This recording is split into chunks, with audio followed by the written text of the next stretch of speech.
Welcome to The Rabbit Hole, Politics and Prose, a production of LibertyNation.com, hosted by Mark Angelides. We're in the midst of a 21st century Prohibition era.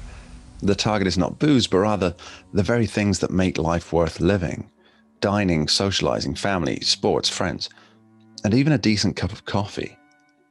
The response to the coronavirus pandemic is to shut us away in the same manner as zealous lawmakers once sought to curtail alcohol. But this time, there's no 21st Amendment on the horizon. As Abraham Lincoln once said, Prohibition goes beyond the bounds of reason in that it attempts to control a man's appetite by legislation and makes a crime out of things that are not crimes. A prohibition law strikes a blow at the very principles on which our government was founded. Initially vetoed by President Woodrow Wilson, the Volstead Act, formerly the National Prohibition Act, came into effect in 1920 to enforce the 18th Amendment, prohibiting the manufacture and sale of alcoholic beverages. It was named after the Minnesota representative Andrew Volstead, who was responsible for pushing the act through Congress.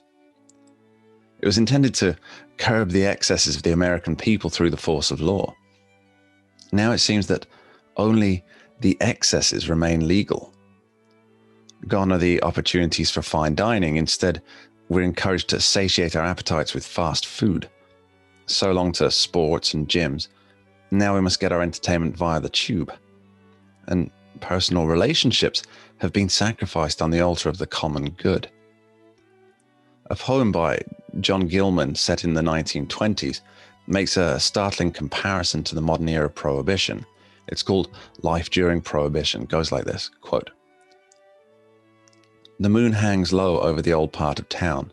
Stores are closed and nobody ventures around. Gangster fighting has reached an all-time high, and we hide indoors from Tommy gun sounds.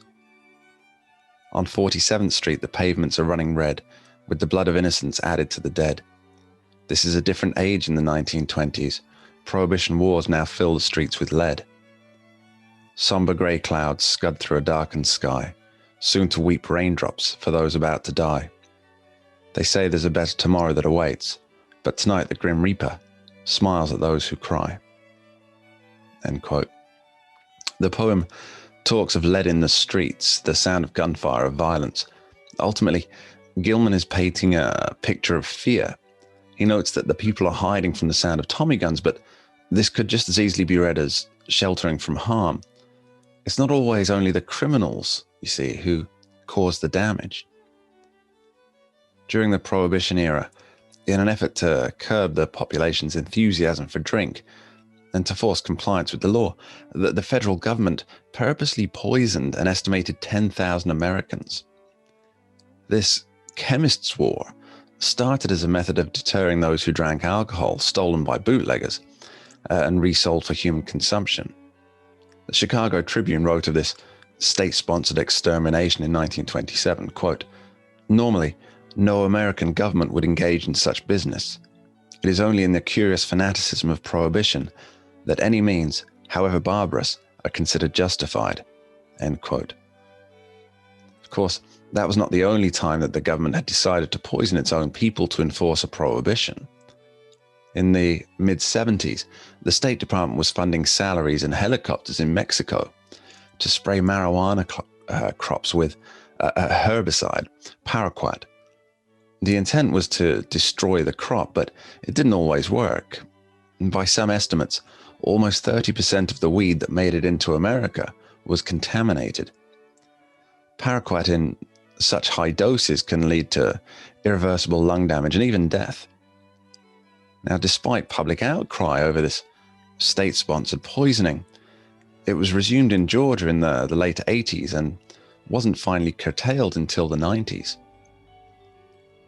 Prohibition of any kind and the enforcement of it often has unintended negative consequences.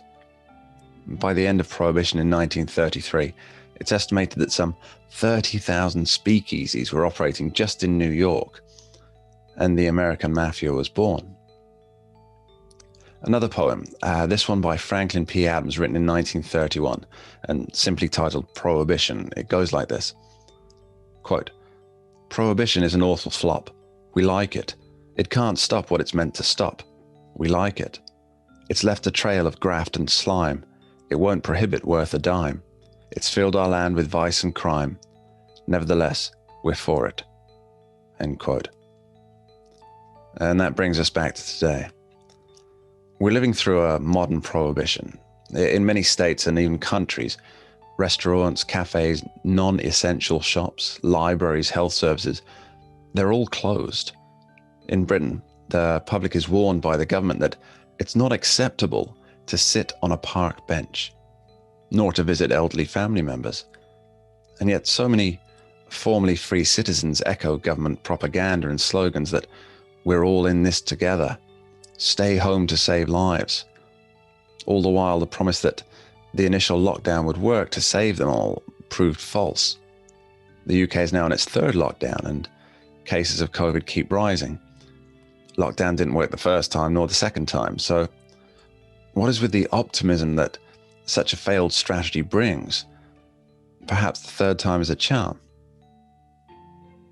A final poem that I feel displays how we as citizens all too eagerly embrace our own prohibition, only to regret it later. It was published in the Cincinnati Enquirer. It's called Old Ben. Quote, "Each night for more than 40 years, he drank a couple of good beers. He would never exceed that number. He said that beer promoted slumber. It was a tonic, so he said, and to him it was liquid bread. He said that whiskey poisoned men.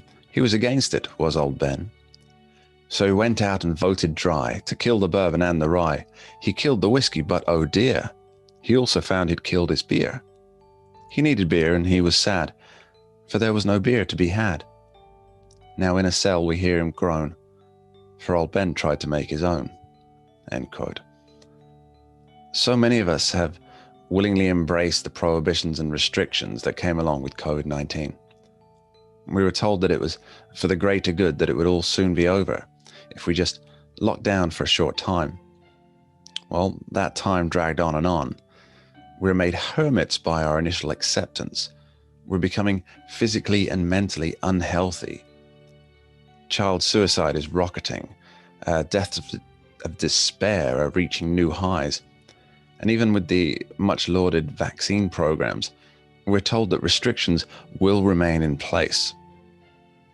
What will be the long-term consequences? Will we have speakeasies that sell illicit steaks? Will midnight gyms be open for those desperate to fulfill their addiction to any kind of health regime? Most importantly, we have to consider what damage will be imposed on our relationships. People unable to say goodbye to their dying relatives, separated from spouses on their deathbeds. These are wounds that no government program nor government assistance will ever truly heal.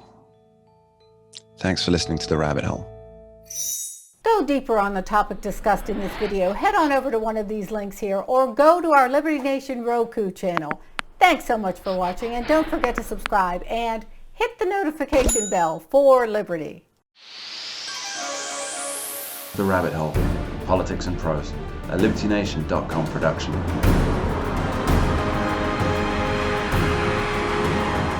Available at Libsyn, Apple iTunes, Stitcher, on Roku, and other fine podcast providers.